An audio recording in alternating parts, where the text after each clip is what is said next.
کابینہ کا اجلاس تھا۔ ADC نے پوچھا، سر اجلاس میں چائے سرو کی جائے یا کافی؟ چونک کر سر اٹھایا اور سخت لہجے میں فرمایا، یہ لوگ گھروں سے چائے کافی پی کر نہیں آئیں گے؟ ADC گھبرا گیا۔ آپ نے بات جاری رکھی، جس وزیر نے چائے کافی پینی ہو وہ گھر سے پی کر آئے یا پھر واپس گھر جا کر پیے۔ قوم کا پیسہ قوم کے لیے ہے، وزیروں کے لیے نہیں۔ اس حکم کے بعد جب تک وہ برسر اقتدار رہے، کابینہ کے اجلاسوں میں سادے پانی کے سوا کچھ صرف نہ کیا گیا۔ گورنر جنرل ہاؤس کے لیے 38.5 روپے کا سامان خریدا گیا۔ آپ نے حساب منگوا لیا۔ کچھ چیزیں محترمہ فاطمہ جناح نے منگوائی تھیں۔ حکم دیا یہ پیسے ان کے اکاؤنٹ سے کاٹے جائیں۔ 2-3 چیزیں ان کے ذاتی استعمال کے لیے تھیں۔ فرمایا یہ پیسے میرے اکاؤنٹ سے لے لیے جائیں۔ باقی چیزیں گورنر جنرل ہاؤس کے لیے تھیں۔ فرمایا ٹھیک ہے، یہ رقم سرکاری خزانے سے ادا کر دی جائے، لیکن آئندہ احتیاط کی جائے۔ برطانوی بادشاہ کا بھائی ڈیوک آف گلوسٹر پاکستان کے دورے پر آ رہا تھا۔ برطانوی سفیر نے درخواست کی، آپ اسے ایئرپورٹ پر خوش آمدید کہہ دیں۔ ہنس کر کہا، میں تیار ہوں، لیکن جب میرا بھائی لندن جائے گا تو پھر برٹش کنگ کو بھی اس کے استقبال کے لیے ایئرپورٹ آنا پڑے گا۔ ایک روز ADC نے ایک وزٹنگ کارڈ سامنے رکھا۔ آپ نے کارڈ پھاڑ کر پھینک دیا اور فرمایا، اسے کہو آئندہ مجھے شکل نہ دکھائے۔ یہ شخص آپ کا بھائی تھا اور اس کا قصور صرف اتنا تھا کہ اس نے اپنے کارڈ پر نام کے نیچے brother of Quaid Azam Muhammad Ali Jinnah governor general Pakistan لکھوا دیا تھا۔ زیارت میں سردی پڑ رہی تھی۔ کرنل الہی بخش نے نئے موزے پیش کر دیے۔ دیکھے تو بہت پسند فرمائے۔ ریٹ پوچھا، بتایا 2 روپے۔ گھبرا کر بولے، کرنل یہ تو بہت مہنگے ہیں۔ عرض کیا، سر یہ آپ کے اکاؤنٹ سے خریدے گئے ہیں؟ فرمایا میرا اکاؤنٹ بھی تو قوم کی امانت ہے، ایک غریب ملک کے سربراہ کو اتنا عیاش نہیں ہونا چاہیے۔ موزے لپیٹے اور کرنل الہی بخش کو واپس کرنے کا حکم دے دیا۔ زیارت ہی میں ایک نرس کی خدمت سے متاثر ہوئے اس سے پوچھا، بیٹی میں تمہارے لیے کیا کر سکتا ہوں؟ نرس نے عرض کی، سر میں پنجاب سے ہوں، میرا سارا خاندان پنجاب میں ہے، میں اکیلی کوئٹہ میں نوکری کر رہی ہوں، آپ میری ٹرانسفر پنجاب کرا دیں؟ اداس لہجے میں جواب دیا، سوری بیٹی، یہ محکمہ صحت کا کام ہے، گورنر جنرل کا نہیں۔ اپنے طیارے میں رائٹنگ ٹیبل لگوانے کا آرڈر دے دیا۔ فائل وزارت خزانہ پہنچی تو وزیر خزانہ نے اجازت تو دے دی، لیکن یہ نوٹ لکھ دیا، گورنر جنرل اس قسم کے احکامات سے پہلے وزارت خزانہ سے اجازت کے پابند ہیں۔ آپ کو معلوم ہوا تو وزارت خزانہ سے تحریری معذرت کی اور اپنا حکم منسوخ کر دیا۔ اور رہا پھاٹک والا قصہ تو کون نہیں جانتا۔ گل حسن نے آپ کی گاڑی گزارنے کے لیے ریلوے کا پھاٹک کھلوا دیا۔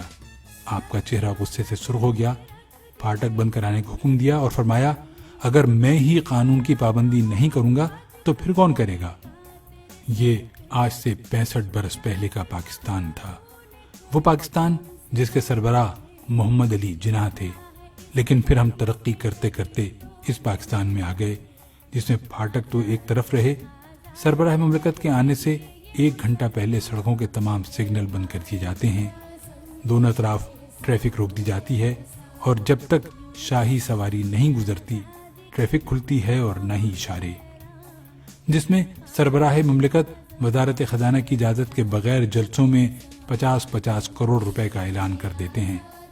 وزارت خزانہ کے انکار کے باوجود پورے جہاز خرید لیے جاتے ہیں، جس میں صدروں اور وزیر اعظم کے احکامات پر سینکڑوں لوگ بھرتی کیے گئے، اتنے ہی لوگوں کے تبادلے ہوئے، اتنے ہی لوگ نوکریوں سے نکالے گئے اور اتنے لوگوں کو ضابطے اور قانون توڑ کر ترقی دی گئی، جس میں موزے تو رہے ایک طرف، بچوں کے پوتڑے تک سرکاری خزانے سے خریدے گئے، جس میں آج ایوان صدر کا 50 کروڑ اور وزیر اعظم ہاؤس کا بجٹ 1 ارب 39 کروڑ روپے ہے، جس میں ایوان اقتدار میں عملاً بھائیوں، بھتیجوں، بھانجوں، بہنوں، بہنوئیوں اور خادم کا راج رہا، جس میں وزیر اعظم ہاؤس سے سیکریٹریوں کو فون کیا جاتا ہے اور کہا جاتا ہے کہ میں صاحب کا بہنوئی بول رہا ہوں، جس میں امریکہ کے نائب وزیر کے استقبال کے لیے پوری حکومت ایئرپورٹ پر کھڑی دکھائی دیتی ہے، اور جس میں چائے اور کافی تو رہی دور، کابینہ کے اجلاس میں پورا لنچ، پورا ڈنر سرو کیا جاتا ہے، اور جس میں ایوان صدر اور وزیر اعظم ہاؤس کے کچن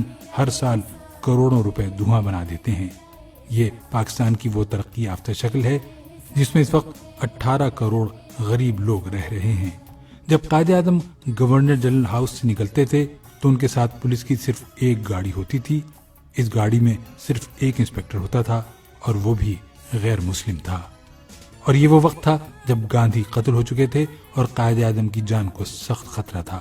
قائد اعظم اس خطرے کے باوجود سیکیورٹی کے بغیر روز کھلی ہوا میں سیر کرتے تھے، لیکن آج کے پاکستان میں سربراہ مملکت ماڈرن بلٹ پروف گاڑیوں، ماہر سیکیورٹی گارڈز اور انتہائی تربیت یافتہ کمانڈوز کے بغیر 10 کلومیٹر کا فاصلہ طے نہیں کر سکتے۔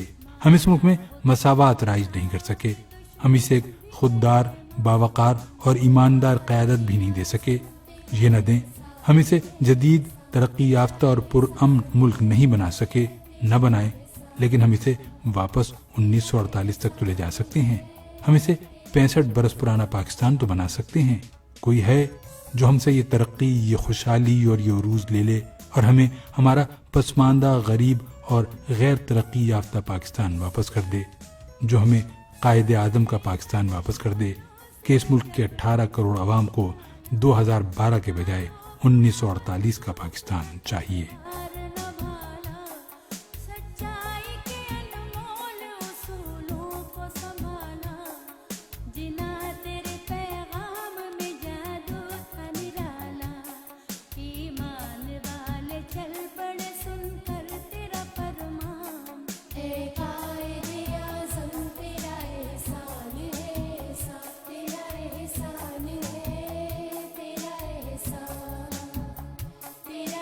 Sani